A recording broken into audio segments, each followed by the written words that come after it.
Welcome to the Energy Fix podcast, Emmanuel. Thank you so much for being here today. So glad to be here. Thank you. Mm.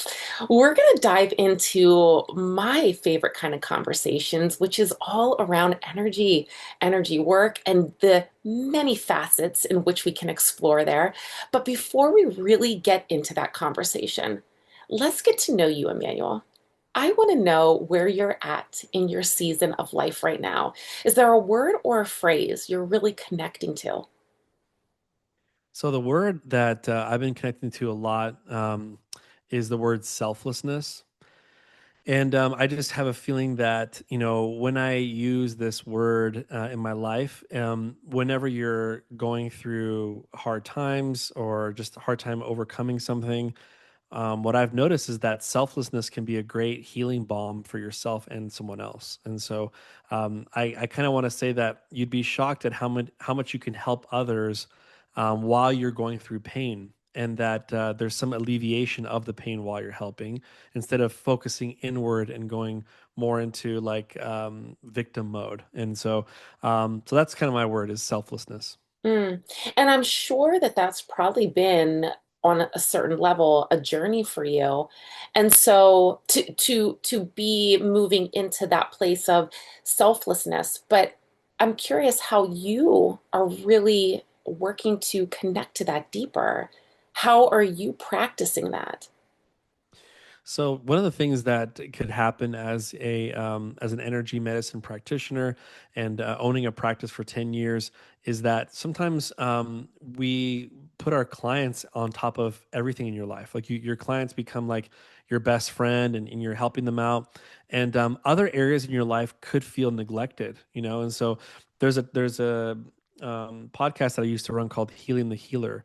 And it seems that healers need healing themselves, instead of being almost codependent on your clients that you work with, that to keep looking into your life introspectively and saying what areas can't bleed because I'm helping and focusing on other people.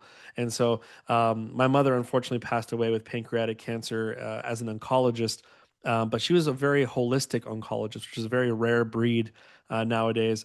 But again, it's like in my mind, I'm like, oh, if you just would have taken care more of your relationships or your health, maybe you'd still be here. And it's like, and we need you around because you're the healer.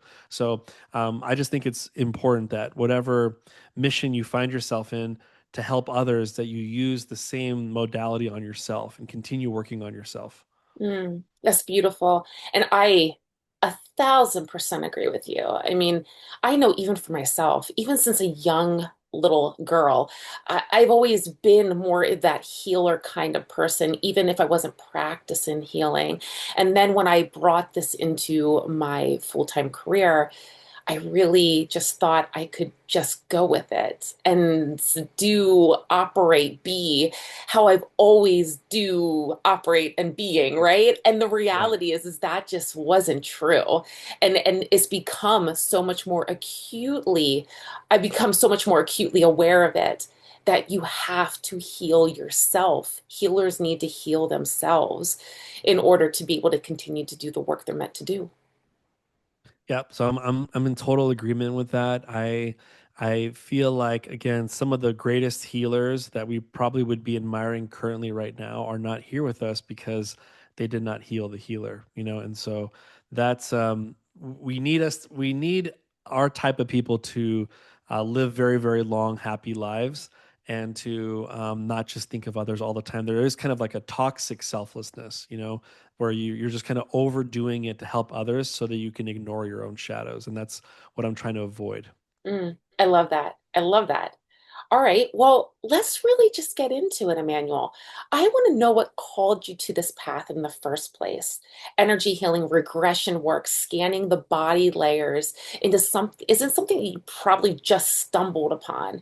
Was there a specific moment, awakening, a breakdown that opened this door for you and allowed you to step forward? That's a great question. So, one of the things that I think about is that um, our origin stories, I believe in my philosophy, is like it didn't start here on this earth, that we, had a pre-earth life, where we were looking forward to a certain life that would help our souls grow. Um, the ironic part, the ironic dichotomy is that our conscious brain wants comfort, and our subconscious brain wants growth, or our soul wants growth. So it's this weird battle between us and our spiritual selves and our carnal selves. Like some people call it in Christianity, like our fallen nature that tends to kind of lean towards laziness and excess, you know? And so what I've noticed is that before I came here, I probably said I want to be born under two doctors, and this would assist me in being open to this type of work. And then one of the doctors, which was my mom, was the one that was more focused on the holistic side, you know, and she was persecuted for what she knew. And what she was doing with her clients or her patients independently in her garage, like testing their pH levels, and she was doing acupuncture work on me. So I'd wake up as, you know, looking like a hellraiser, you know, a horror film, and be asking what's going on. And she says, "I'm trying to take away your nausea. Go back to sleep." So I grew up with a woman that was outside thinking, and the point is outside thinking is great as long as it benefits someone. You know, outside thinking can also make you very eccentric, which doesn't really serve anyone really. But if outside thinking has like a benefit to other people, like for her, for example, there were cancer patients that never came back to her. That's the goal, right? Is you get healed, but then maybe it was an unorthodox way, and then like I wonder how many other people I can help in the most unorthodox way. And so I, for sure, her influence. Even my grandma, I did some research on this. She was putting a small egg on me when I was having night terrors when I was a kid, and I found out that that was from like a Peruvian culture of, you know, like passing the egg in the body and then releasing it. And but I never knew why she did it. I thought it was because I had lung issues when I was younger. So I've kind of grew up with a little bit of like not mysticism, but definitely like some spiritualism in my family. But then my mother for sure was the queen of, you know, doing outside things like acupuncture, Reiki medicine, and how you can combine that Eastern and Western medicine together.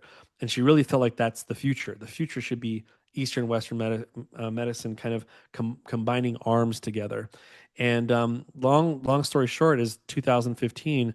I had, you know, basically I was reaching the bottom of the well where I was unhappy with everything in my life. And you know, rock bottom. Just the beautiful news about rock bottom is that it's solid. That you can't really you can't go further down, and so that allows you to kind of bend your knees and catapult. And I found a book called The Emotion Code.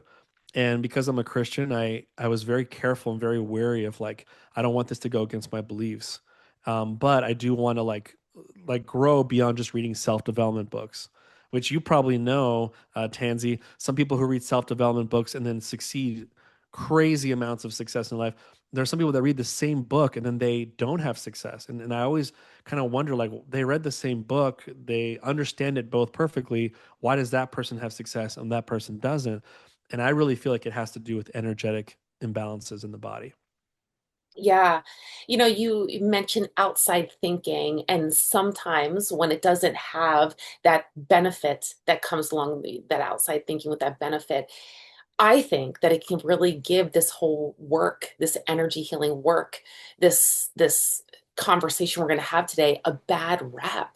You Mhm. know, it can make it look like it's just this airy, floaty thing, this fluffy conversation, when in reality, it spans so much deeper. And I personally think it is a large part of the root cause of a lot of our health and uh, a lot of our health conditions. Hmm. Absolutely. And here's the thing is one of my favorite books by T. Harv Eker, it's called The Secrets of the Millionaire Mind. I remember in there he said something very powerful, and it's always stuck with me. He said, "You could either be rich or you could be right, but you can't be both." And I remember when I heard that, I was like, "Wait a minute." I'm like, I feel like I have a lot of friends and family that love to be right, but they're actually broke in that area in their life. And so then in that case, we can even come to another quote which says that you buy someone's opinion, you buy their lifestyle. And the problem with that is that we've been listening to people that are broker than we are, and wondering why our life isn't working.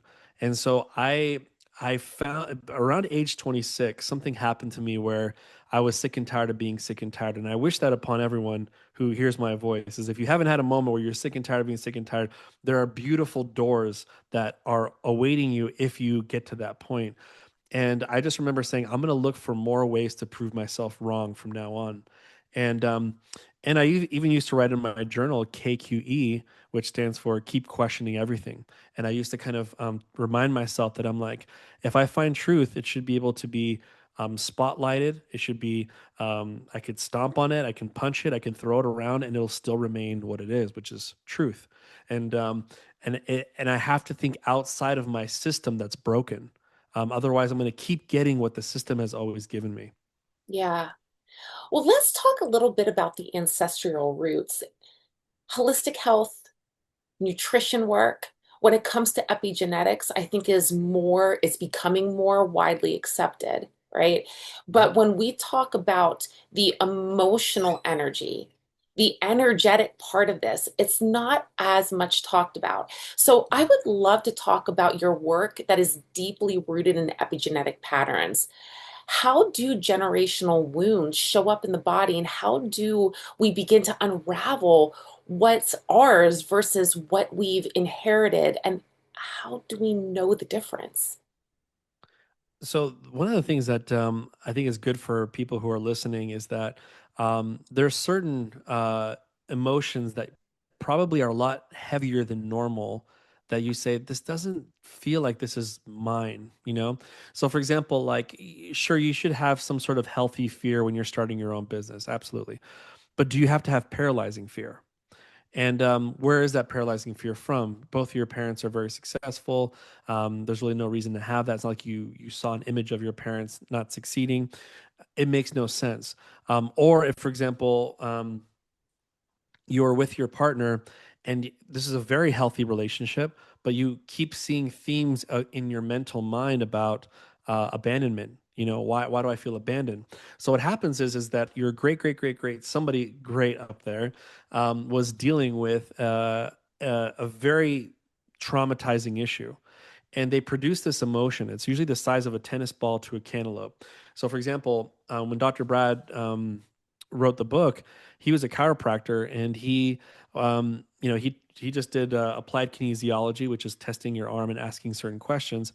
But one of the things that he was really interested in was what's the main root cause of why we're dealing with physical and emotional issues.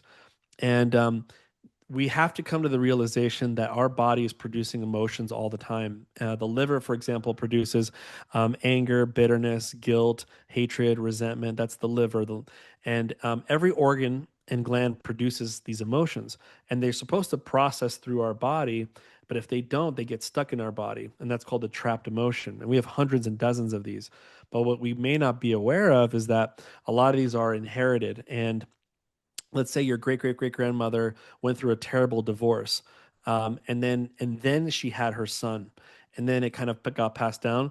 There's a likelihood that betrayal that she experienced passes down to the son, and they've tested this in 2015, I believe it was like I think in the Journal of Medical Association they talked about um, the Jewish survivors of the Holocaust and how a lot of their great grandchildren suffer with PTSD, depression, and anxiety.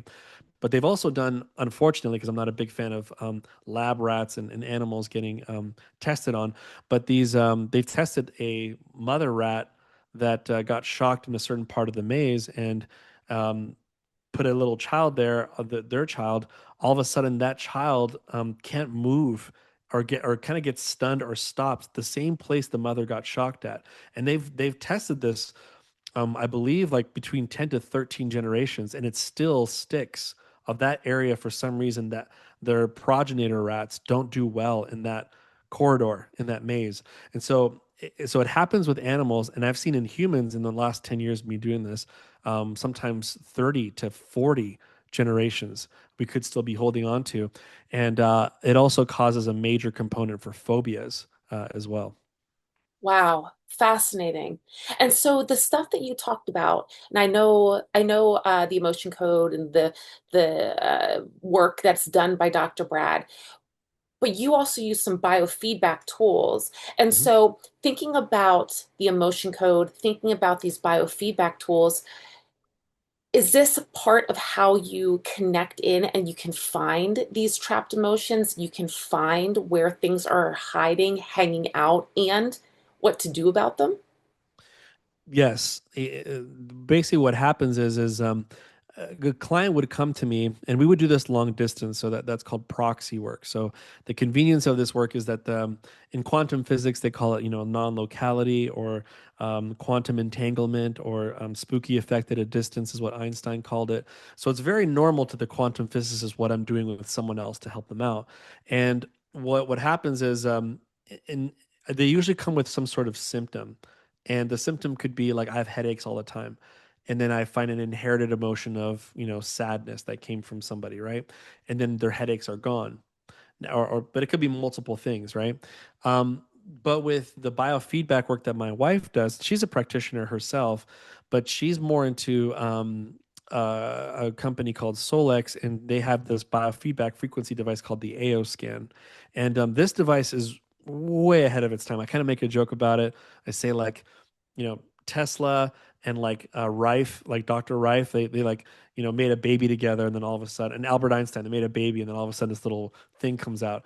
And basically, what that is that this scans your voice, and this is I love the fact that the Europeans are way more ahead in regards to Americans here. The Europeans are way in the forefront of this type of technology, especially like Russians and like Swedish people, and they understand frequencies. And you can calibrate certain frequencies, change frequencies. But the thing that impressed me the most is that you can scan your voice, and your voice, it can capture about 8,000 to 9,000 frequencies that come from just your voice. And one of the most powerful things you can say to the machine is say, I am, those words, I am. And so you say, I am Emmanuel. And I say, like, I speak for about 8 seconds. And then all of a sudden it records it. And it tells me which emotions I'm overusing, which ones I'm suppressing, and how it's affecting my body. And it gives you like a 9 to 10 page readout on a PDF. And I just find it very impressive that some emotions you'll be able to resonate with, others you won't. And it's because they're inherited. And so it can locate inherited emotions and trapped emotions. And it also has an optimized dial, so it can basically release them for you. That's a very easy flip of the switch for her. For me, I'm doing the muscle testing and using a magnet to release it from others. So there's a little bit of a difference, but that the frequency device can locate inherited emotions as well. Oh, wow, that's fascinating. Are there common codes or energetic patterns that you see all the time on people, and that they're just more commonly they more commonly pop up? Yeah, there's everyone's very very different. What I do find though is very very common is that people do have a thing called the heart wall, which is according to Brad testing sort of one consciousness, it's like 93% of people have it. We make kind of a joke about the 7%, because I remember one time I think I went to a training and he was on stage and he he said something like, oh, I did find somebody that had no trapped emotions, like nothing, and we were all just shocked, like, who is this person, and he's like, well, don't get too excited. He has no hair. He has an orange cloak over him, like a kind of a drapery cloak, and he lives in the jungle, and so that person over there, obviously, the mother probably really cared for him when he was in the womb, didn't have a lot of stress involved there too, so the baby wasn't absorbing emotions from the mom, which is possible too. But I doubt that he overlapped inherited stuff unless he has a huge line of monks that go all the way up there. But I just found it very fascinating that most of us who have to live in the matrix, we're going to have to deal with stress and trapped emotions. And so I guess a common thing is the heart wall. Whenever your heart feels heavy, and Tansy, this has probably happened to you before, like if your heart feels heavy or it feels like it's going to break, because someone passed away, or relationship contention, or stress at work. What they call that is that we're actually one step closer to BHS, which is broken heart syndrome. And the heartstrings or the tendons inside the heart are being stretched while you're experiencing the trauma. And if it rips, then the heart collapses, and then now you have died of BHS. And it's a lot more common than people know, but the body has a defense mechanism where it places a trapped emotion that kind of scoops some of it over your heart wall to protect it from breaking. So the good news is you lived another day. The bad news is that you have now a wall around your heart. And there's 8 symptoms that it has. I'll run it by you within just 30 seconds. Number one is low immune system, low energy. Number two is lack of clarity of your mission in life. Like you are in a very happy place, but you're like, there's something else out there. I feel like, but I don't know. Number three is, or I'll kind of go backwards a little bit, or you love what you do, but you just mentally love it. It's not like kind of confirmed with your heart. You could actually have more happiness and joy and elation if your heart was confirmed with the brain. The third one is when people give you love and affection, you're just like, I see it, I just don't feel it like I used to. The fourth one is, how many times this happened to you where you share something with your partner gets mad, and you're like, I didn't mean it. I don't know why you're getting upset. And there's this weird conversation that happens in your mind. You think your partner's having a bad day. Your heart is sending mixed messages. It's having a bad day. And then the fifth one is financial abundance. There's nothing more attractive in this life than somebody who knows their mission, mind and heart, knows how to receive love from others, and knows how to give love to others. That's when attraction, abundance comes in very quickly. And the last thing is it lowers depression, anxiety, and triggers. So it's got an eightfold positivity in regards to symptoms, just removing this trauma from the heart. So when they say that you can die from a broken heart, that is very real. Yeah, that's a very real statement, and even in Egyptian cultures, if you Google, if anyone's listening here, you want to Google someone. Google actually, it's called the weighing of the heart, and it's very fascinating. It shows these gods that are kind of in the veil of the living and the dead, and there's a line of people basically that are being tested to see if their heart weighs lighter than a feather. And if it weighs higher than a feather, then they go to the upstairs room and they go to become gods or exalted. If it doesn't, then they have to come back and they have to keep working things out. The heart wall is very similar to that. It's like the more trauma you release, it's like your heart starts weighing like a feather, and it almost becomes. And I'll say this that like a child again, like you remember when you were a child, like the sky was brighter, the sun was more beautiful, time went slower. Like what is that? And we always want to go back, and we think, if I tell adults and I say, hey, don't you want to go back to being a kid again? I can't. And here's the number one reason: because I'm not ignorant like I was when I was a kid.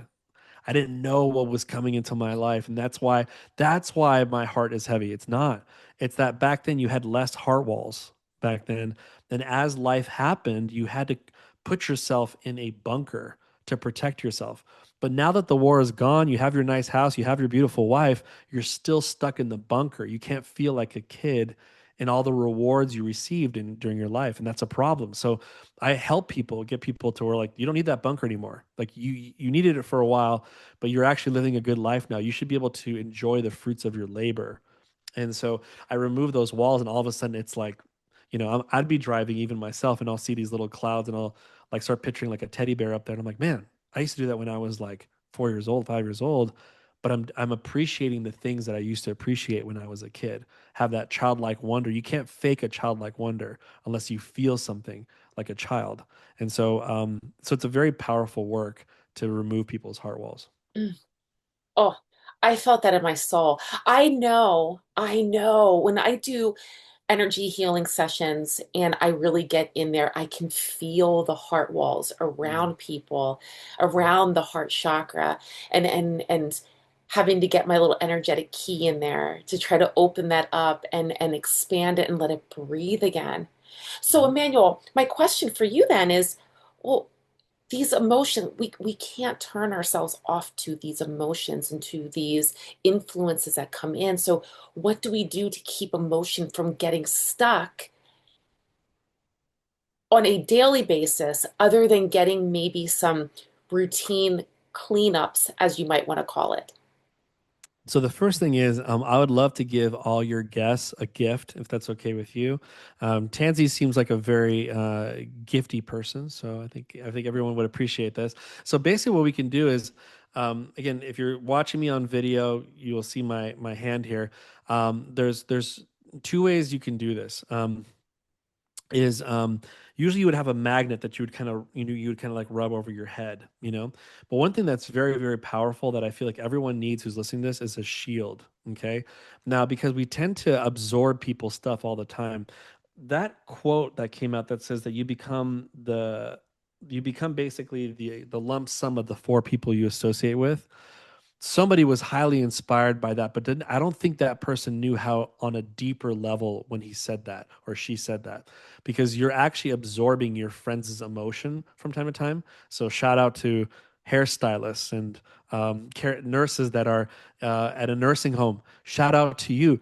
If you're out there, and your feet hurt and your body hurts and you can't sleep at night, you're absorbing your patient's stuff. You're absorbing your client's stuff. So the way that you prevent that is you just take your hand and you just kind of like you're just swiping your head. You're saying, "I'm now placing a shield that will block all negative energies. It will only allow love and positive energies in. It's permanent and it covers my whole entire body." So, and then if you muscle test yourself, if you're used to muscle, you would probably muscle test, do I have a shield? And it says yes. Now, if there's 800 people listening to this or whatever, I would love to go person by person and be like, do you have any holes in your shield? And sometimes certain traumas can kind of create like almost like you're drilling a hole into the shield. So I can check your percentage to see how shielded are you. You could be 82% or whatever. But in the morning time, you want to say the words shields up when you wake up. Now that you have it, now that if you've done what I did, now you have it. You never have to reapply it again. You just have to activate it. And so in the morning time, you just say shields up.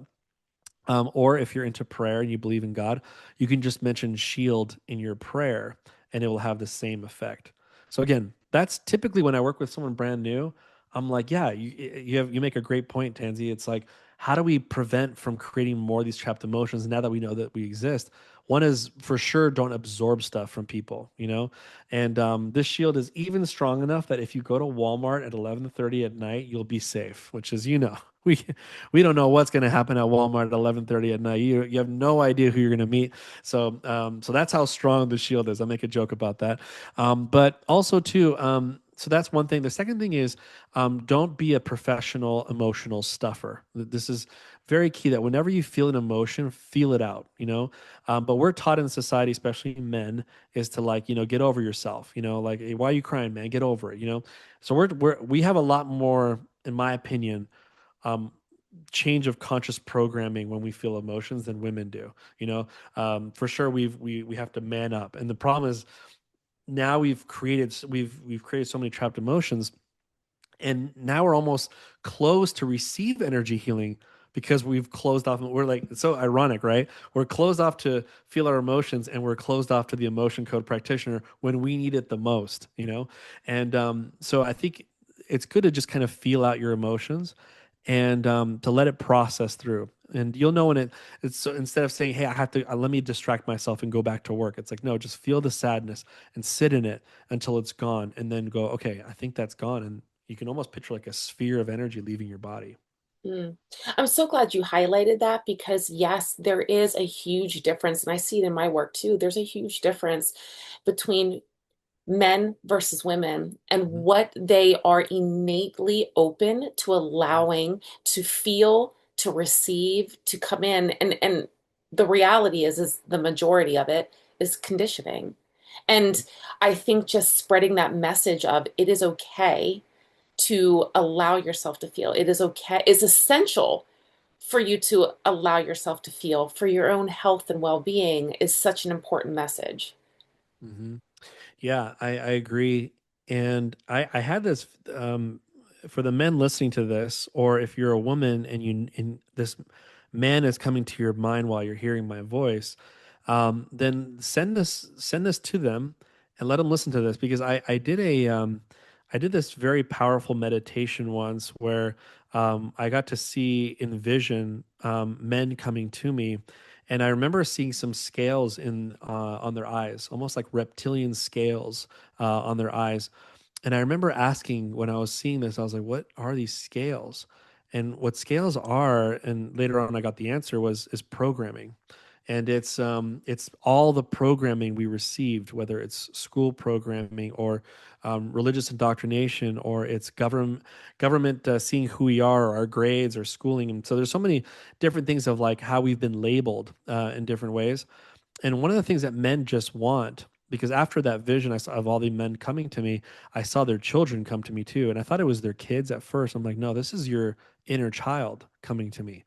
And what we're afraid of is facing our father trauma, facing the father wound. This is what we're mostly afraid of. In fact, I can bet everything that I have that the way you see your father is the way you see God. And that is, it's very key that when a healer comes to you, they probably have a father wound too. And that we're not looking to judge. Almost picture like a cartoon character with no face expression. We don't, I'm just looking to help. And like we have a lot more common than you think.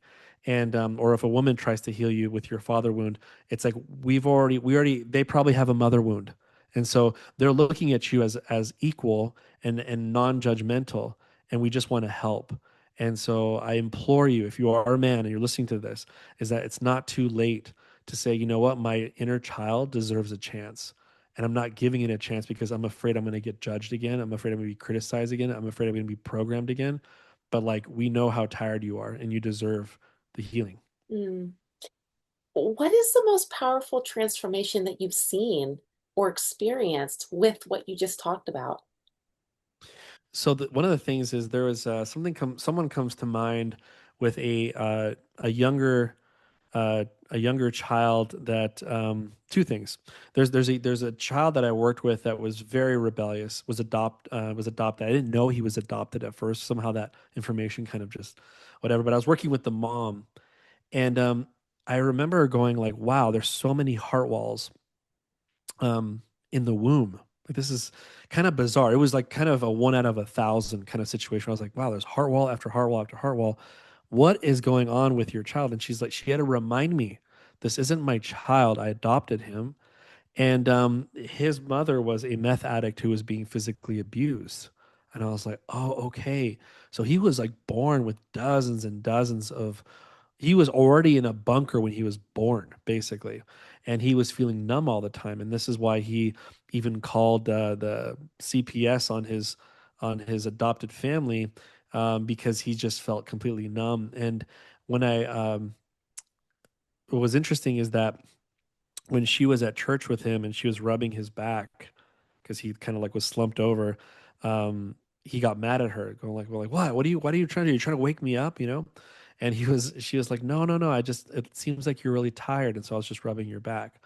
For the first time ever, she heard him say, "Oh, I'm sorry, mom. I didn't mean that," you know. And the reason why he said that is because his heart was soft in the book of Ezekiel in the Bible, it talks about how the Creator will make your heart fleshy. You know, and the problem with this world, if you don't like this world and you see what's happening around you, is because we have a lot of stony hearts ruling our situation and they don't feel, so they're taking actions to find ways to feel things, and it's not a good way to run your life, to like run for the next breakthrough in feeling something, this because sometimes you feel something with just gaining money but then downtrodden your brother and sister, money over people. And so the goal is to get your heart to be fleshy. I'll share this one thing too with this other gentleman that I work with. He had a son who was sort of wayward, and I remember I removed a lot of what they call idea allergies. Idea allergies are like basically the foundation for triggers. So whenever you're triggered, there's two things happening, and it could be either or. It could be your inner child having a tantrum. That's one, and your adult self exudes it as getting triggered.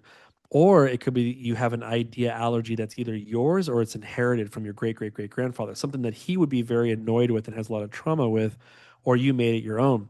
So what's really funny is the wife was concerned one time because she's like, I don't know what you did to my husband. I am very concerned. He does not yell at my son anymore, who's the wayward son. And I just remember going like, wait, hold on a second. This is actually good news because the son doesn't need any more yelling. He's like, no, but you don't understand. Like, my husband doesn't care about him anymore. He doesn't yell at him anymore. And I said, but is he still talking to him? He said, yeah, no, he talks to him all the time. He's just not mad. He doesn't care about my son as much as I do. I'm like, your husband needs to be in a place where he can talk to his son, not yell at his son. And we've got him there. You should be happy. And then she finally dawned on her. I was like, wait, you're right. I get it. And so it's just funny. Like, I removed enough, and I remember finding 10 to 15 idea allergies that were affecting his relationship with his son. And as soon as they were gone, all of a sudden you had the real dad come back, where it's just a dad who's concerned, but not willing to yell anymore and create more trauma in the wayward son. Wow, that's fascinating. All right, so let's just stick on this a little bit longer. For those men out there that are listening to this and they're saying, "Ah, yes, I agree, but I don't even know what to do." Or for the women out there that know maybe a man in their life that are feeling or maybe feeling the same way, what are maybe one to two pieces of advice to those men out there that are just feeling stuck and needing to understand how to move forward? Great question. I would start off with how we communicate with the man. Let me use the example of a woman who, this is because the reason why I want to bring up this example, because this is common with me. Okay, is that 80% of my clients are women. So this already shows that if we're listening to a podcast, there's going to be a lot of women who hear this and go, how do I get my man to be open to engage with a practitioner? This is their greatest battle that they're going to have. Here's what's beautiful is there's a mantra that I have with my old practice. It was called coding alternative in the past, but now it's called compass healing. But I would say this mantra, which is less talk, more healing, which is the greatest words that ever saluted a man's ears, is less talk, more healing, because they don't want to talk. And reality is, not to make fun of our my marriage therapist friends, but when you go to a therapist, marriage therapist, and if you're listening, you're like, I've been to one. Tell me that ride home wasn't the most toxic ride you've ever experienced, and they will always say yes. So what is it? What's happening is that this therapist who had the greatest goodwill to help you, unfortunately, literally woke up idea allergy after idea allergy on both ends. And then there was no release. It was like like a popcorn. You just popped everything in them, and they said, "Okay, go home." And now you have burned kernels inside this car, and they're just ripping at each other to shreds. What should be happening, and this is the future, is there should be a room for a therapist and there should be a room for a practitioner. As soon as you are gone from your session, you should go to a practitioner. The practitioner can do a very powerful session called "What Energies Have Come Up During the Last Hour When You're Meeting Your Therapist, and let's release all of them." That car ride would be so different. So I have to give it to men that men are traumatized from that experience and they'll never go back. They'll never go back. They'll be like, this didn't work for me. Therapy doesn't work for me. And they're kind of right in some ways. But what they need is they only got half the gift. They should have got the practitioner to assist, to be the cherry on the top. And so again, so therapy can work, but combine it with an energy healer, and it's game over. It's go time. But what I wanted to share with the woman is that the man doesn't. The man's biggest thing is we have pain. Okay, men have physical pain, and we shove that pain down physically because we the women doesn't want to hear about it. The woman's like, I told you to go to the doctor. It's like, I don't want to go to the doctor. It's a very tough conversation. So I love when I work with a man is to like locate the physical pain that he's dealing with and tell him that there's emotional trauma that's driving it. Once I do that connection, the man's heart is open to the practitioner because that annoying Achilles tendon pain that they've had for 20 years, can you imagine the relief that if they feel it in 15 minutes with someone long distance, the trust level increases. I'll just tell you that. And then we're like best friends and we're just like giving high fives over Zoom. So that's kind of my first route is like, where is your pain for your husband? Physical. Let's go there first and let's relieve him of it. That'll increase the trust. Then, if they like the session, but maybe they don't want to talk anything anymore, and the wife knows all the symptoms of the man, he can give me forever permission, and then I never have to. I can do what they call email sessions with him. So I've had two men that had very serious, cancer. One pancreatic, one stage 4 kidney, and I've never talked to them on the phone. I've only done email sessions. So this is a way for them to keep healing with the wife, so that they can kind of switch back and forth, and the husband is still catching up with the wife without him having to be physically present on the phone with me. So that's one beautiful option for men is like, do you want to be on the phone and just quickly talk about one sentence trauma here and there and not really expound on it and just have more healing? Or do you want someone to do it for you? You just receive an email and then receive an audio, and you got the same exact results if you met with me in person. It's up to Mm, the man. wow.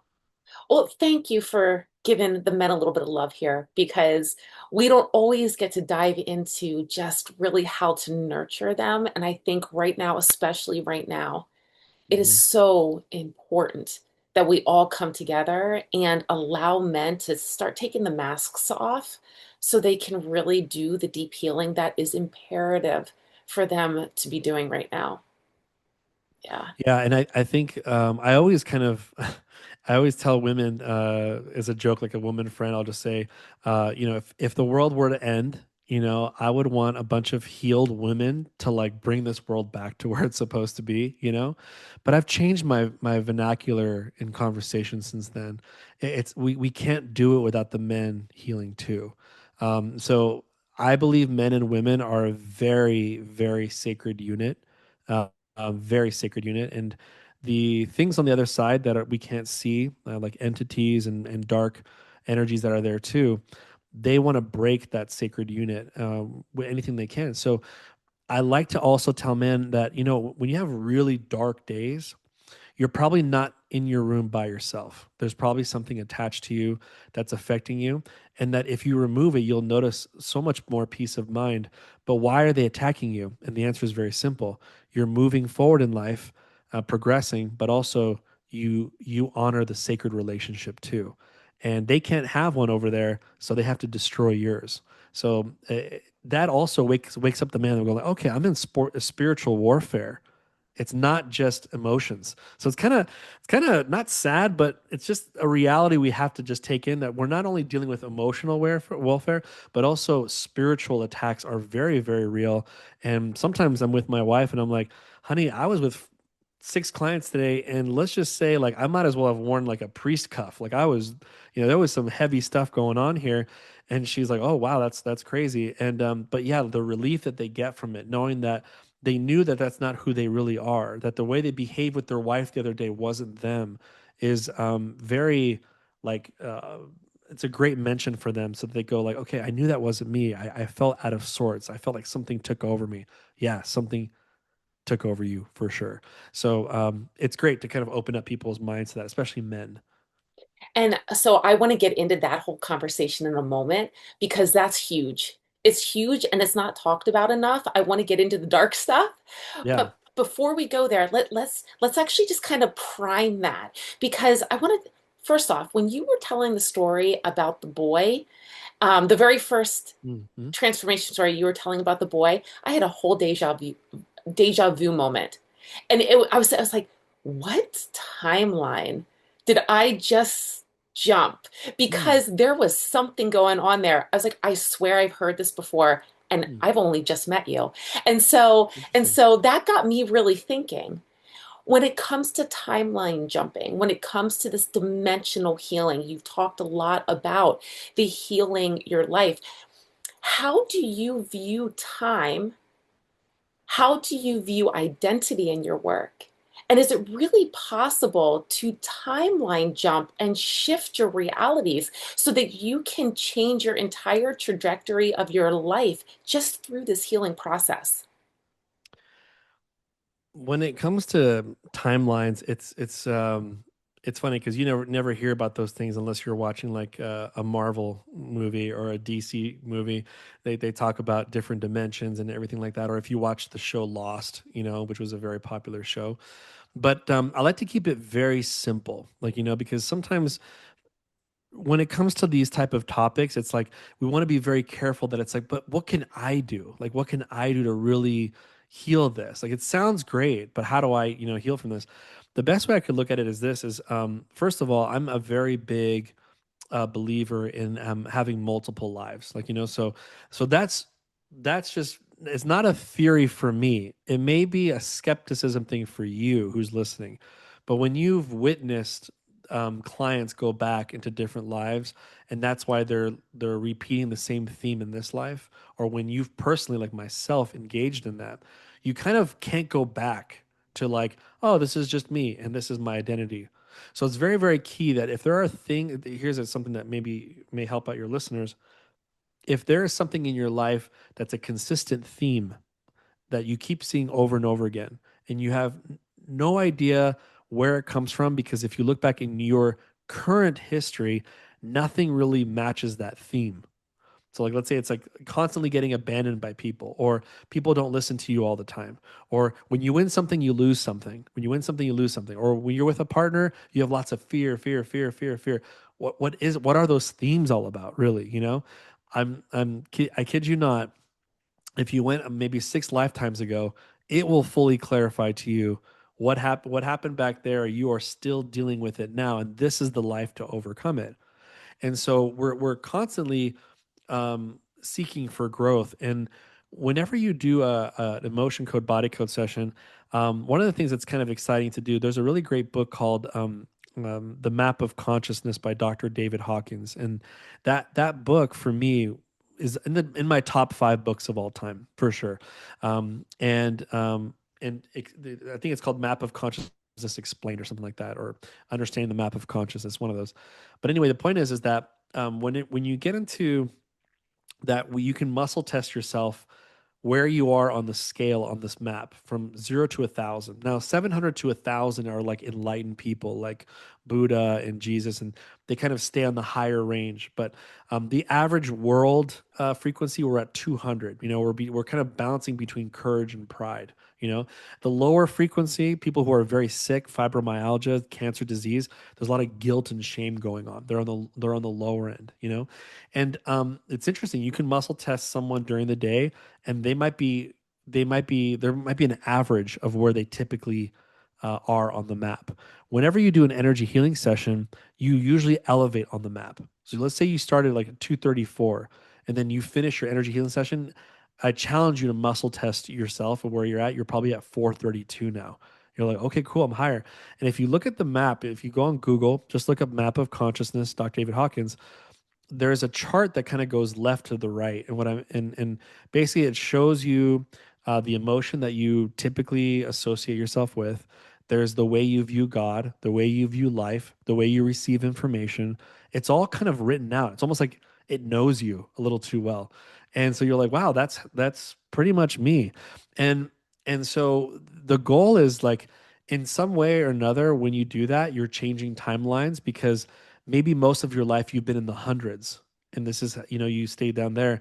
But now, because you do yoga, you do breath work, you go to church, or you read the good book or whatever, you're constantly bouncing to higher frequencies on the map. And when you do that, you're filtering life very differently than the way you used to filter before. That's why when you read a good book and you read it over and over again, the book hasn't changed, you've changed, and that's why the book looks differently to you. And so that's one thing. So that's kind of in a way changing timelines. Another way is when you're done with a session and you do certain healings. Um, you know, with God and higher beings, time is very different for them. Sometimes they can even see time, just your whole entire life all in a timeline already. And there's predictive points of like how you would act during certain situations, because you've done it before. The past tends to repeat itself. But when you do remove certain things, let's say that the gentleman that I worked with, who I removed all the idea allergies, now he doesn't yell at his son anymore. That son technically is on a new timeline, because If the dad would have kept doing that over and over again, he would have ended up, who knows, in 10 years. But if the dad kept on being angry just in general, who knows where he would have ended up in 10 years. So he's kind of jumping already because you've changed the way you perceive things, the way you act towards something. And so the goal is to collapse. That kind of collapses where he was gonna go due to the fact of how he is or who he is. And then it opens up new doors because of who he is now. So that just happens just getting an energy healing session done, or if you do a regression hypnotherapy with me, by closing some contracts or oaths or vows of things that you maybe didn't settle the score in another life, you've opened up new timelines now in this life because you can learn the lesson in the regression so that you don't have to learn it in real life. Which can be monumental because I've Yeah. gotten regression sessions done and there were so many themes that came back. I'm like, oh, that's why this is Hmm. happening. Oh, that makes a lot of sense. I think the most incredible reoccurring theme for me through many regressions that I've gotten is that fear of stepping outside of the box in whatever in each of those lifetimes, whatever healing capacity I was trying to bring forward. In Hmm. one life, it was I was an alchemist. In another one, I was doing holistic health work. In another one, I was using herbs and spells and that kind of stuff. And it was just so fascinating that that theme was running so much that when I became aware of it, I was like, okay, I see why I'm being held back to Hmm. talk about this or to do this energy work or whatever it is. And it helped to shift me and give Hmm. me almost permission to step Hmm. forward and say, that was the old version. And I will tell you what, Emmanuel, as soon as I started to do that, all of these old versions, I use air quotes here, old versions of Yeah. myself that were no longer supposed to be in this lifetime started to fall away. Yeah, it Yeah. hurt at the time. It was scary. It was frustrating. And I didn't know what was going on until I'm now where I'm at now and can look back and say, thank goodness that is Hmm. gone because that wasn't meant to come along with me.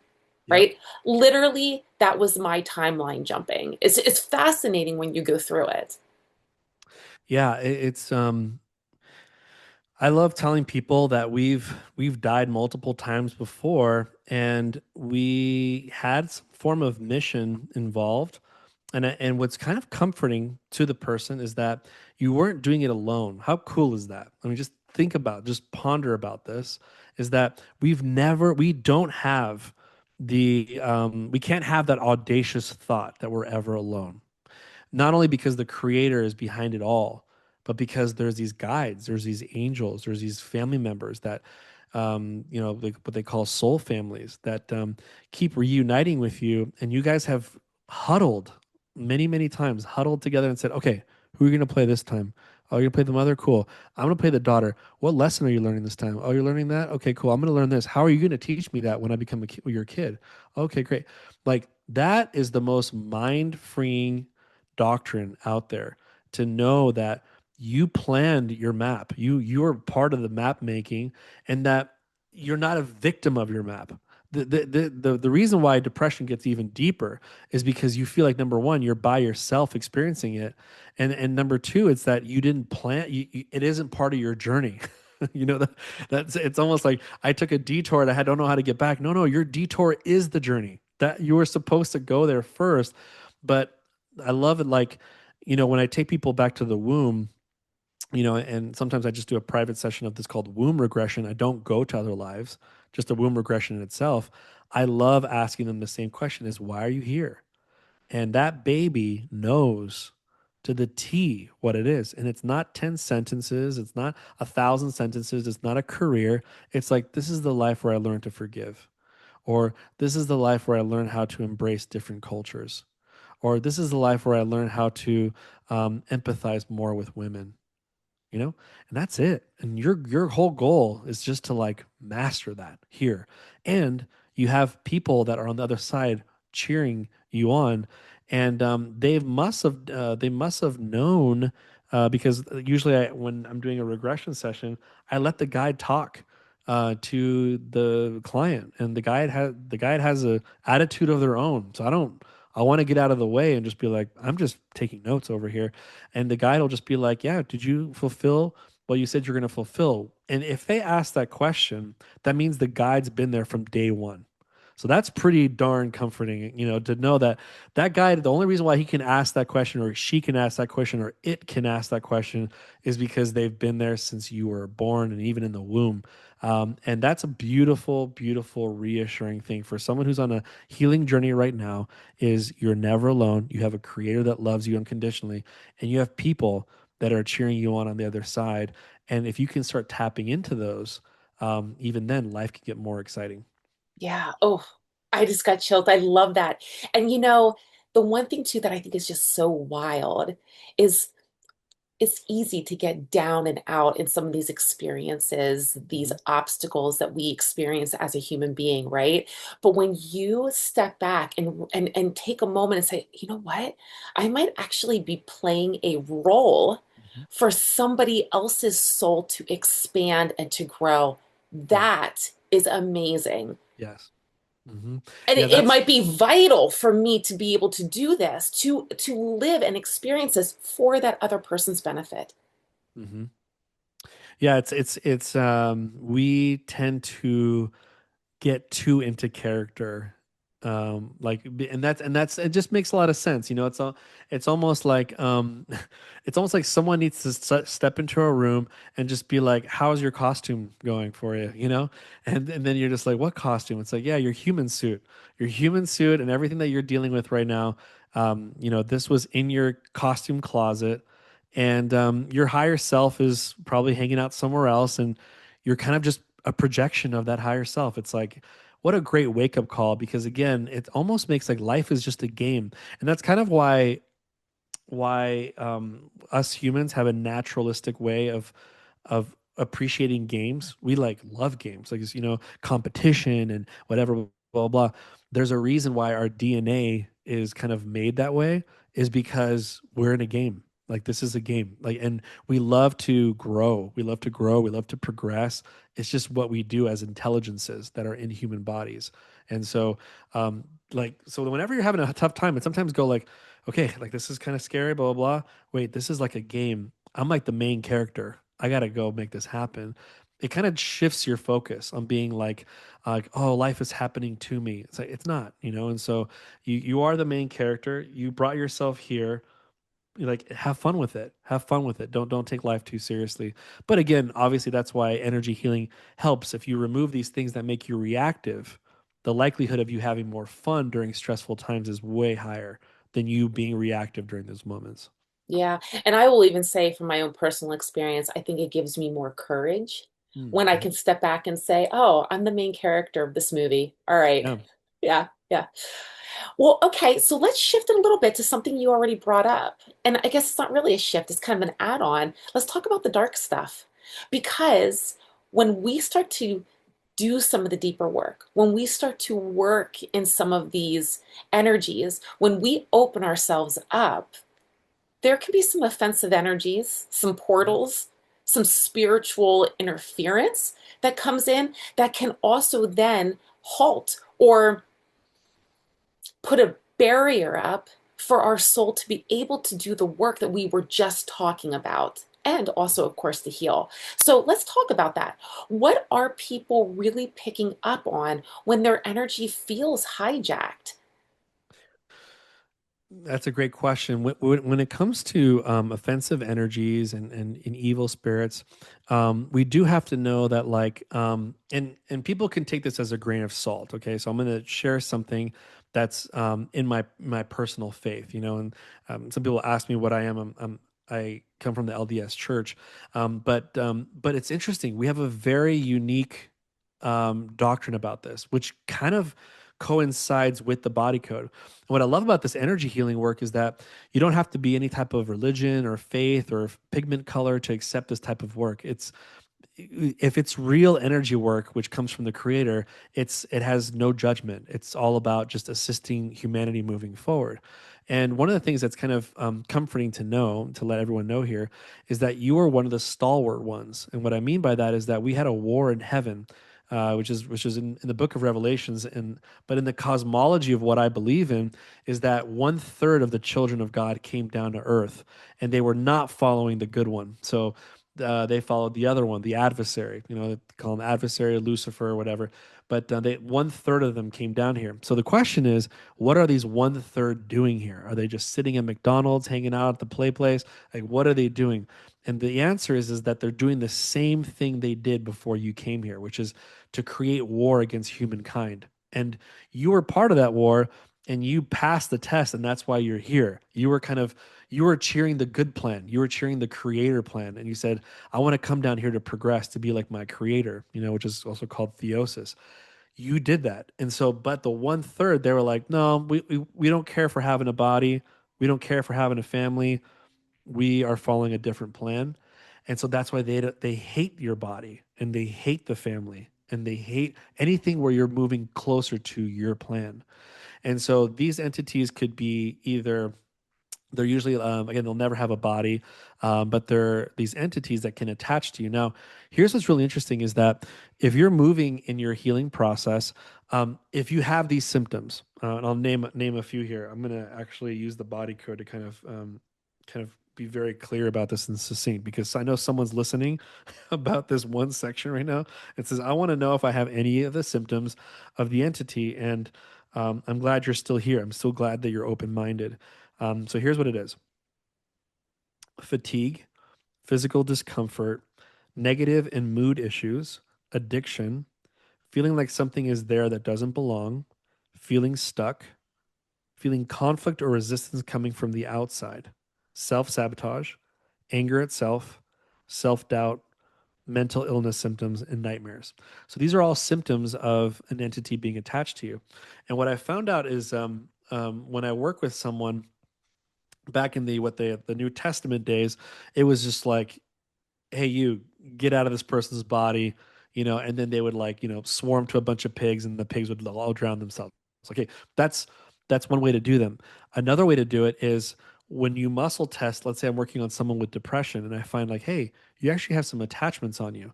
The goal is to, number one, is to find out how many entities are attached to you. There could be one or two, or there could be a what in the scripture says a legion. It could be like 12 or more that are attached to you, or even more. Sometimes I like to ask, is there any hidden ones? And there's even a more modern term now. Are there any cloaked ones? So if you don't mention these two terms, hidden or cloaked, you'll miss them. And they purposely it's kind of like their version of fail safe. They're trying to, like, hide behind you. And so you can't see them, even for the practitioner, because they know that you're coming for them. So what's interesting is, so you have that, and usually I like to ask, what attracted them in the first place. So there's these very common energies that attract them. And if anyone's taking notes, this is good to know. This is just good, because this is body reference, and your subconscious will ring with truth when you hear this. There's these energies called no will tos, no will to dot dot dot, or there's will to energies dot dot dot. A very common one, the most common one, is no will to live. It's a very common one. Now, that may sound very drastic, like suicide ideation stuff, but what it really means is just very overwhelmed, and you need a timeout. But that energy alone can cause depression. And there's a term that says that energies beget the same energies. So if you have a no will energy when you're 9, there's a high likelihood that you'll have it at 15. You'll make a new one. You make a new one at 18, a new one at 24. And it'll kind of, like, you'll have a bunch of them now. And they're kind of like sirens. They're like, and an entity is like, hark, there's someone that is overwhelmed with life multiple times. If I can tap into them, I can push them off the cliff, and they can unalive themselves. That's real. That's the real MO. The real MO is that you are not here anymore. They even had that good movie that came out recently. I'm trying to remember what it was called. I don't know if you saw it, Tansy, but the one about Probably near not. death, near there's a near death experience movie that came out. It was made by the creators of The Chosen. I'm trying to remember what it was called. I think it's called After Death. I think it's called After Death. That movie is so incredible. I highly recommend that movie. Go watch it. Get your popcorn out. But there's a scene where this kid, takes his life, and the scariest thing that he saw was that he wasn't alone. And I even call it, it was an operation. It was an entity operation. It was like almost like an entity mob. They have their own mobocracy of entities that attach to you, and the more that came, the heavier all those symptoms that I just mentioned are. And how shocking would that be? You take your life, and the first thing you see are seven entities staring at you. You're just like, wait, who are you guys? I'm telling you, that happens more frequently than we will ever know, especially unfortunately, there's a lot of them in mental institutes, which make them even worse, But so the thing is, you find these things like will to. There's another common will to, which is called will to die. Now, that one is more of too much self inflicted abuse in your mind, and you need a timeout. So there's a little difference between no will to live and will to die. Will to die also does cause suicide ideation thoughts. So these energies you start accumulating over time, all of a sudden the sirens are too loud, and then this entity would be walking by your house and go, "Wait, hey guys," and the reason why they say wait, they are attracted to that because remember, you're a potential that they can push you out of the matrix, number one. But number two is there could be spirit bodies that lived here before that are in spirit prison that hang out with them, and they might have some no will to live energies in their life. So they're like attracts like, and they're attracted to your energy because they're like, wait, I had that when I was 14, I had that when I was 23, let me connect with this person. And they connect with you because of that. And then now you have that a person who was living on earth now attached to you, because they haven't gone to the light yet. They're kind of still in this kind of prison mode. And so it's good to kind of get rid of those. So I get rid of those first when I'm doing that procedure. Then I get rid of the entity, the name of the creator, and then I ask, what did they leave in you while you were attached to them? They're not just sitting there. I almost look at them like widows, like leaving, like spider widows, like they leave little eggs in your mind. And these could be a couple things. Could be cords. They're corded to you, so they find a quick way back to you. There could be post hypnotic suggestions, which is like hypnotized statements that they whisper to you at nighttime. And Tansy, it was your idea for me to open this door up. Okay, so I'm just gonna keep going I here. love this. I Okay, love this. okay. Yes. So because you're looking at me and I was like, oh no, like have I gone off the No, rocker here? no, Okay. I'm looking at you because I've actually had a practitioner help me with Oh, experiences. okay. And Yeah. so a lot of this actually relates to me. So Okay. go on. Okay, so so again, post hypnotic suggestions, which are hypnotized statements, typically they can come from listening to music over and over again. I'm a big Nirvana fan back in the day. Track six album of In Utero says, I think I'm dumb, and he says it quite a few times. So if you love that song too much, there's a high likelihood that you have a post hypnotic suggestion of I think I'm dumb. And so the thing is, so you got to be careful what you listen to, what you watch, because it becomes hypnotized because you're in a theta state. Many times in the day, we're in theta state. Whenever you're in that state, be careful what you watch, be careful what you read, be careful what you listen to. But entities also leave thoughts in our heads too. And they go, if I can put this thought in their head. And what they do is, I'm going to use an Enochian word here. Yeah, I love the book of Enoch, but the Enochian word is, he calls them the watchers. But I call these entities too that in the good book, it doesn't say they could ever enter into your head and kind of hear your thoughts. Like if you pray in quiet, they don't know what you're saying in there. It's interesting, but they don't have to. You know why? They've been here for thousands of years. They know our actions, and they can look at us and look at our behavior and say, "Oh, look, she doesn't get enough attention from him. Okay, what can we put in her mind to make this relationship harder? Okay, I'll never be loved. Yeah, let's put that in her mind." So then she gets that suggestion, and then she starts sabotaging the relationship, and it gets harder and harder to attract what? More energies, to attract what? More entities, and then attract what? More depression. So it's that's their MO. And so I'm very familiar with their MO, and so I make sure that I do clean my client out and be like, what attracted them? Let's get rid of them, and then what do they leave inside you, and then get rid of those. And so, what can somebody do to protect themselves so that they are less likely to be, for lack of better words, heard by these entities? I highly recommend, and this is bringing back to my wife's equipment that she uses. So one of the things is I told you about that scanner that scans your voice, but what it does is remember how I told you it tells you which emotions you overuse and which ones you suppress. And so there's a chart that comes with it. Like she'll send you like an email, and in there it says like maybe it'll say like self-critical versus self-love. You know, so what it's saying is that you tend to lean towards the self-critical. You know, but what it does is, and you go on YouTube and bless the people that do this. They do a lot of binaural beats that are on YouTube. However, they are not custom fit to the listener.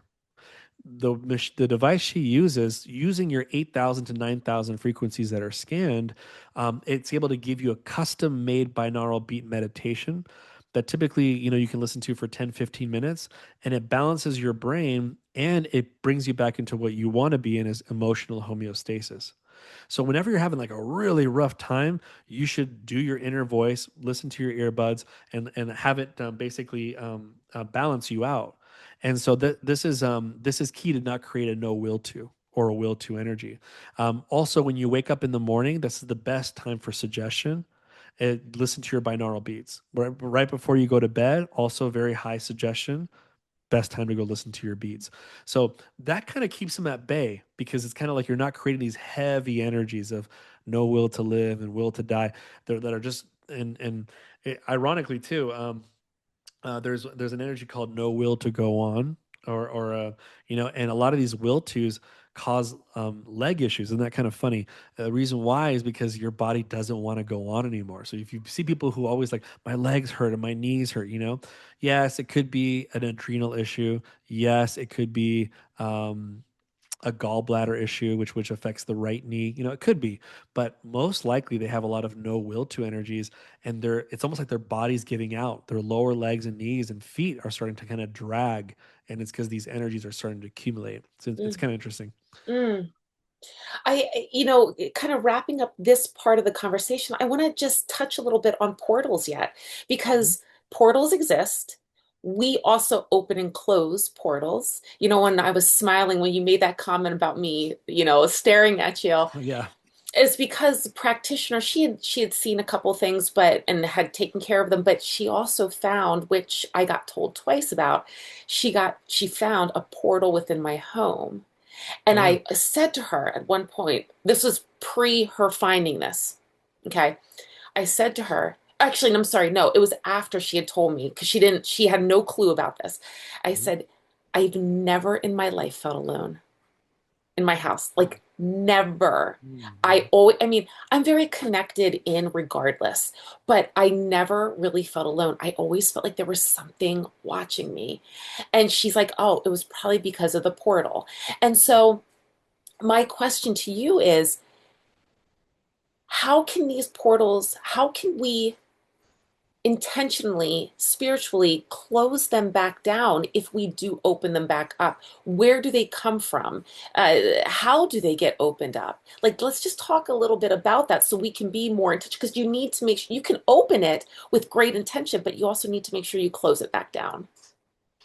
Yeah, I would say I'm more attuned to closing portals or just blessing portals. And what I mean by that is that um, portals can be in walls, and they could be in different areas on mirrors and different things like that. They could also be on your body, which is kind of interesting. That's easier access. In fact, there's a really great book if anybody wants to read a really good like short 80-page book, and that's so touching. It's about a guy who died for 20 minutes, and then he writes about it.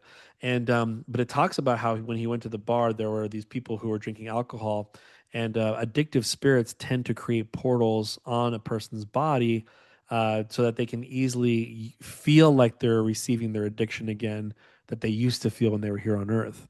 And so portals on the body are very kind of annoying because it's like you're like, I'll move to a new home where there's no portals, and it's like as like the portal on your back is laughing all the way to the new house. So the thing is, You can actually muscle test if there is a portal inside a room or a home. And if you're really kind of cool, use a dowsing rod. If you found a dowsing rod, you can definitely see, like, are there any, show me a yes, and it goes clink, clink, clink to the front, and it goes no, and then it opens up wide. Okay, so are there any portals in the house? And then it would, if it moves forward to the yes, then what's kind of interesting is you can walk in and use them more as guiding instruments. And so if you Google, dowsing rods, you'll know what I'm talking about. If you YouTube dowsing rods, it's interesting. So you could say, where is it? And it kind of becomes a sort of a GPS system, kind of where it is. And as soon as you find it, boom, it'll start crossing. You're like, okay, it's on this window right here. And then basically your goal is just to say, in the name of the creator, just like I command you to close, or you can say, or in the name of the creator, I'm sending this portal to the light. You know, and then ask your dowsing machine, do you have this portal here anymore? And then obviously, if it opens up wide, that means no. Okay, cool, we closed it. But yeah, it does give easy access. When I'm working with someone who deals with a lot of entity issues, I do check their house for portals.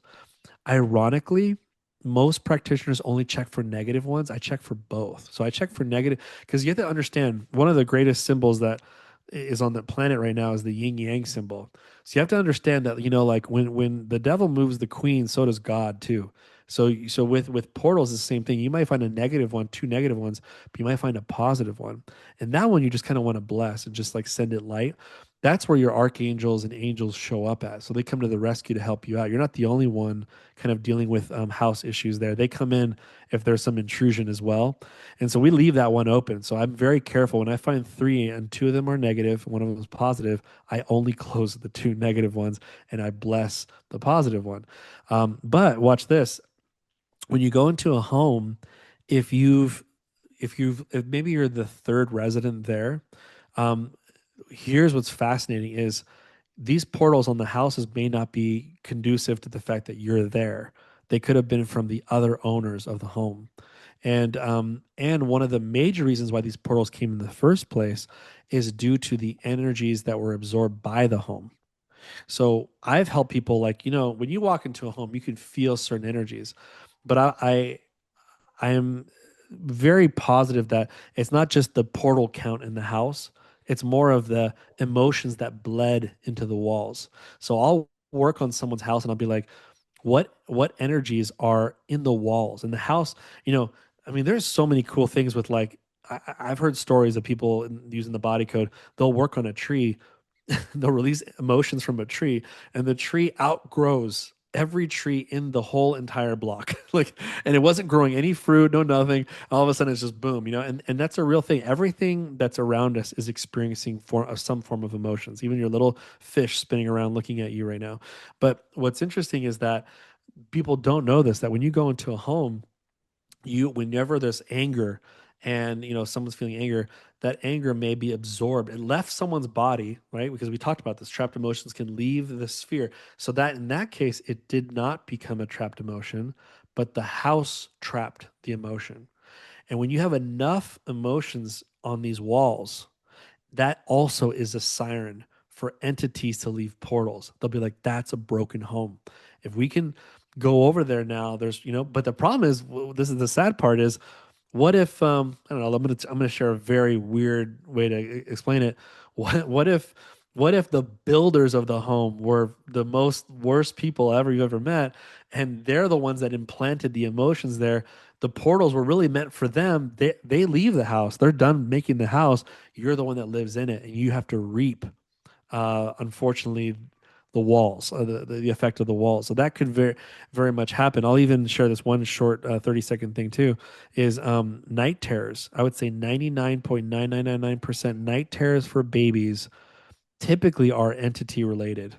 And but even to kind of not scare people more, but just kind of enlighten people more, is that it's usually the mother who feels very overwhelmed and is like, oh, I can't handle this anymore. Guess what? She's exuding from her skin: no will to live or will to die.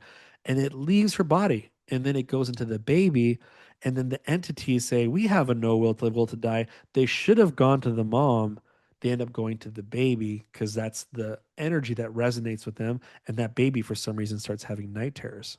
So I've noticed that pretty much 99% of the time that's the issue. So again, kind of proof that not only babies absorb, but walls absorb, and then that kind of creates the instigation to create portals there. Yeah. And we live in an energetic world. Everything is energy and it's exchanging all the time. And I think the biggest thing to really emphasize here, we talked about things that may have, been a little more dark, a little bit more fear potential inducing, but that's not the purpose of this. This No. is really the purpose is about enlightening, understanding, inspiration, knowing that there could be Mhm. reasons outside of what your human brain is used to understanding and why you're feeling the way that you're feeling. This is not Mhm. to produce fear. I just No, want to no. emphasize that. Yes, yes. I'm so Yeah. glad you're saying this. No, this is none of this should give you any fear because I actually gave you a solution to it. So again, you could be a Hindu person in the middle of India listening to this, and I feel like we all have the same creator. We just call it different names. You can get a dowsing rod or learn how to muscle test today, and you can just be like, you know what? I always did feel weird about my aunt's room.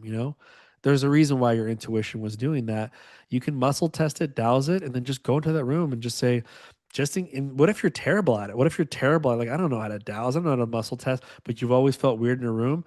You have all the right to walk into that room and say, in the name of the creator, whatever portal is in here, go to the light. And you will feel different in that room. And then you solved it. And so you helped out that family. So yeah, if I gave you no tools to go out there and fix it, then this is a dark episode, I would say. So yeah, you're very right. This is actually informative, and it's to give you hope. It's to make you not sound crazy and make you not question your intuition. A lot of your listeners, if they're listening to you for a while, they probably have really high intuition and they knew something was wrong, but they just didn't know how to put the finger on it. And now we're putting something tangible there to be like, I knew it.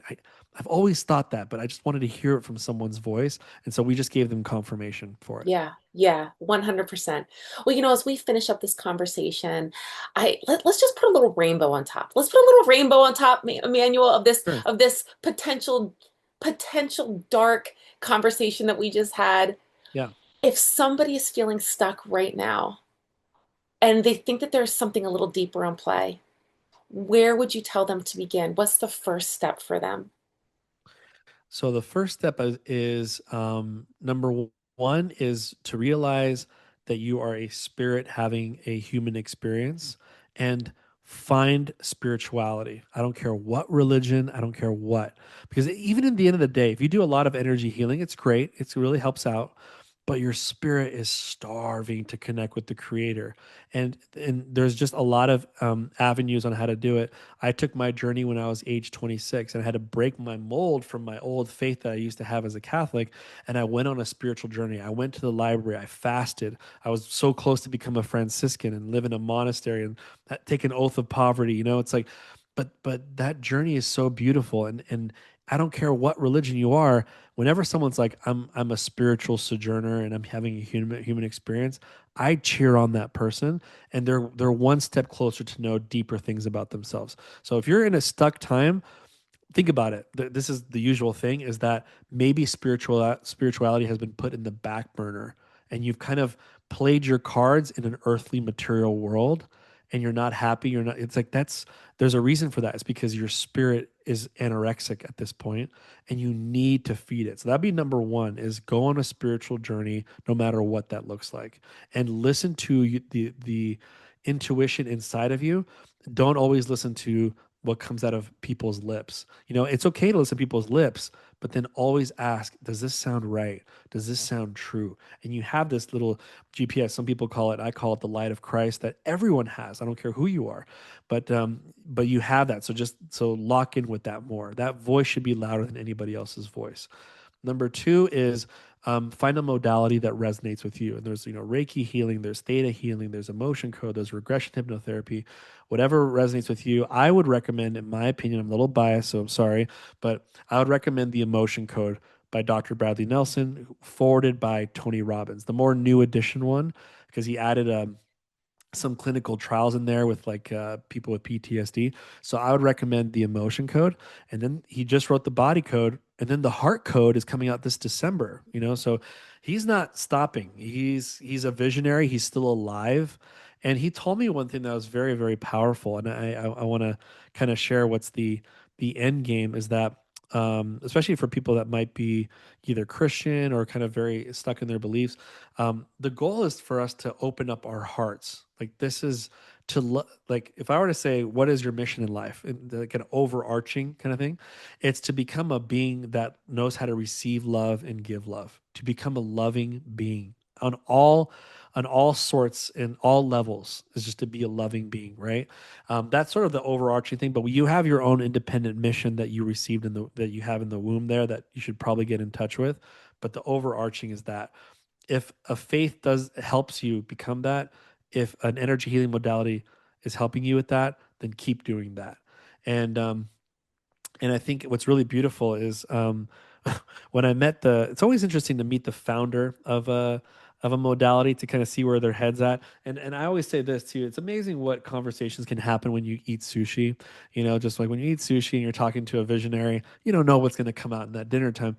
But I asked him a very beautiful question, and I think everyone will appreciate the answer that this person who keeps bringing out these modalities, the emotion code and body code, and he's again, I mark my words, he will be he will be recognized as one of the greatest visionaries of our time, is Dr. Bradley Nelson.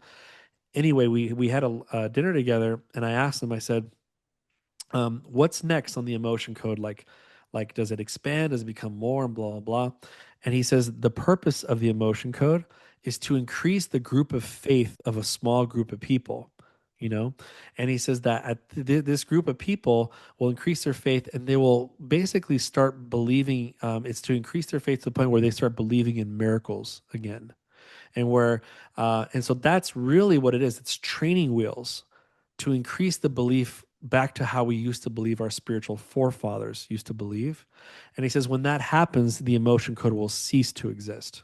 And I remember saying that is the most beautiful answer I've ever heard. That is so overly expansive. I can't even wrap my mind around it, because typically the ego would kick in and be like, "Oh, we're going to create this program and this program and this program and this program." He didn't say that. He's like, the whole point is for it to like die. This was just training wheels for you to unlock who you really are and the possibilities of what you have as a human. And once that's done, it's like there's no reason for that modality to exist anymore. So that should give hope to people who are listening in, is that there are visionaries all over the world that are creating these modalities. And if they're true visionaries and if they're true light bearers, then you'll notice there's no ego there. They're really just trying to empower the human race, and they want you to pass them up in more ways than one. So anyway, that's hopefully that brings a good light to the podcast there. Oh, that was incredible. Incredible. Emmanuel, how can people get into your world? Where can they find you? Where are you hanging out? What are you excited about and what's coming in the work that you're doing? So there's a lot of so obviously I've been doing regression hypnotherapy for about 2 years now. Been doing emotion code body code for 10 years, and so I've been meeting. Luckily, I've been very blessed, and I will stay forever blessed that meeting with 120 clients a week. So just really really busy, but time is very elusive when you're kind of in your mission. It's very elusive. You don't even think about it anymore. Um, and what's interesting is we created a platform called Heal. So it's have empathy and love. That's what it stands for. Have empathy and love.com. And so we created that so that way my wife and I, we coined a term called multi-layered healing. And what she does is she sends frequencies from her machine to people all over the world. And what I do is I use multiple modalities to work on people for 7 days straight. So they get these 12-hour healings. We didn't even go into this, but I do group healing as well.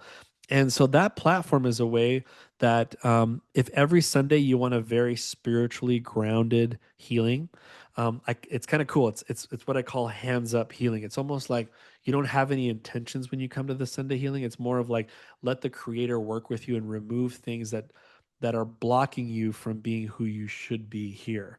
And so it's a very kind of free will kind of healing that happens from 8 a.m. to 8 p.m. And just for being on the platform, you get that just for being there. But on top of that, I do announce from time to time, hey, I'm doing a 7 day healing on increasing finances, or I'm doing 7 day healing for losing weight or releasing weight. And so they can opt into those, but those are all optional. They don't have to do that. And if anyone joins that platform, they can reach out to me personally and say, hey, I heard you on this really awesome podcast with Tansy. I would love an introduction session. I've never experienced this. Or they can reach out to my wife, Jessica Zevollos, say, I've never had a scan before. Can you like scan my voice? She would be glad to do that. So that's the best place to find me. If you find me on YouTube, look up Compass Healing Center. And yeah, or it's just, I think it's just Compass Healing. And I think I have 700 videos there. So I've definitely put in some work there. Awesome. Well, all those links will be down in the show notes for easy access. So jump on down and click away. Emmanuel, thank you so much for all that you brought today, all of the passion, all the wisdom. I appreciate you. I love these conversations. I could have talked to you for like 5 more hours, if not more.